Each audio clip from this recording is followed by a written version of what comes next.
بسم اللہ الرحمن الرحیم اللہم صل علی محمد وعلی آل محمد کما صلیت علی ابراہیم وعلی آل ابراہیم انک حمید مجید اللہم بارک علی محمد وعلی آل محمد کما بارکت علی ابراہیم وعلی آل ابراہیم انک حمید مجید۔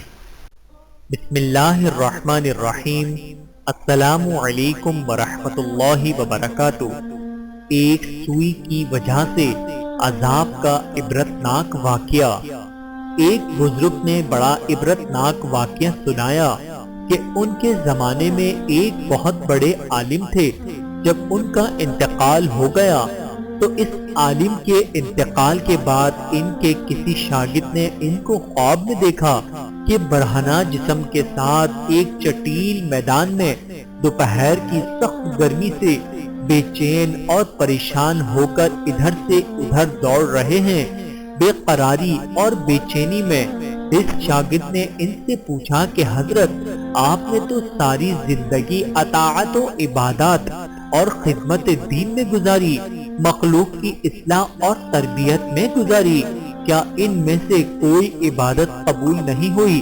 انہوں نے جواب میں ارشاد فرمایا، ایسا نہیں ہے، بلکہ اللہ تعالیٰ نے جن اعمال صالحہ کی توفیق دی تھی وہ سب قبول ہو گئے ہیں، لیکن جس عذاب میں مبتلا ہوں وہ ایک سوئی کی وجہ سے ہو رہا ہے۔ شاگرد نے پوچھا وہ کیسے؟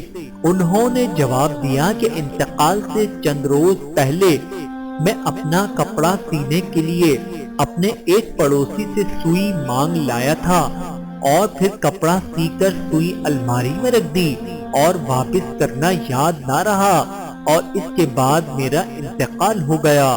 اب یہ عذاب جو تم دیکھ رہے ہو اسی ایک سوئی کی وجہ سے ہو رہا ہے۔ تم صبح بیدار ہو کر میرے گھر جانا اور گھر والوں سے کہنا کہ الماری میں فلاں جگہ پر وہ سوئی رکھی ہوئی ہے، وہ تم لے کر میرے فلاں پڑوسی کو پہنچا دینا تاکہ مجھ سے یہ عذاب دور ہو جائے۔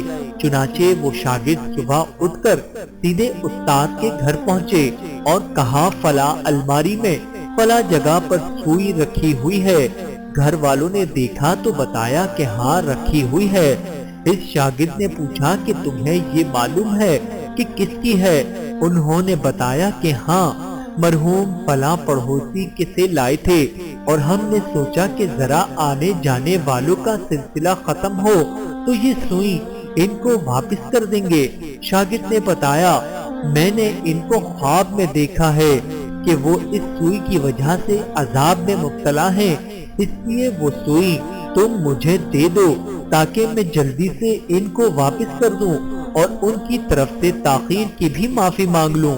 چنانچہ اس شاگرد نے وہ سوئی لے کر پڑوسی کو واپس کر دی اور ان کو بتایا کہ حضرت کو اس سوئی کی وجہ سے عذاب ہو رہا ہے۔ وہ پڑوسی بھی یہ سن کر رونے لگا کہ کتنی معمولی سی چیز کی وجہ سے ان کو عذاب ہو رہا ہے، میں نے اللہ کے لیے ان کو معاف کر دیا۔ یا اللہ، آپ بھی اپنی رحمت سے ان کو معاف فرما دیں اور ان کا عذاب دور فرما دیں۔ وہ شاگرد کہنے لگے کہ جب میں رات کو سویا تو پھر دوبارہ میں نے ان کو خواب میں دیکھا، لیکن اب وہ منظر کچھ اور تھا، اور اب حضرت صاحب ایک خوبصورت اور سرسبز و شاداب باغ کے بیچوں بیچ ایک مصحری پر آرام فرما رہے تھے۔ چاروں طرف خدام موجود ہیں، پھلوں اور پھولوں کے درخت لگے ہوئے ہیں، ٹھنڈی ٹھنڈی ہوائیں چل رہی ہیں۔ میں نے قریب جا کر ان کو سلام کیا اور پوچھا کہ اب کیا حال ہے؟ انہوں نے جواب میں فرمایا کہ جس وقت تم نے پڑوسی کو سوئی پہنچائی اور اس نے یہ کہا کہ میں اللہ کے لیے معاف کرتا ہوں، بس اسی لمحے میرا عذاب ٹل گیا، اور جو نعمتیں تم دیکھ رہے ہو یہ اللہ تعالیٰ نے اپنے فضل و کرم سے اپنے دین کی خدمت کی جو توفیق عطا فرمائی تھی اس کا صلہ ہے۔ بحوالہ حکایات کا انسائکلوپیڈیا۔ میرے محترم عزیزو، اس واقعے سے ہمیں سبق ملتا ہے کہ ہم کبھی اپنے ذمے کسی کی کوئی چیز یا کسی کا کوئی حق نہ رکھیں، بلکہ جس کی جو چیز یا جو حق ہمارے ذمے ہے اسے واپس کر دیں۔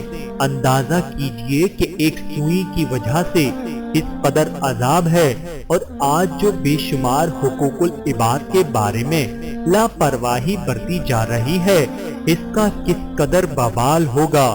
اللہ تعالی ہم سب کی حفاظت فرمائے، آمین ثم آمین یا رب العالمین۔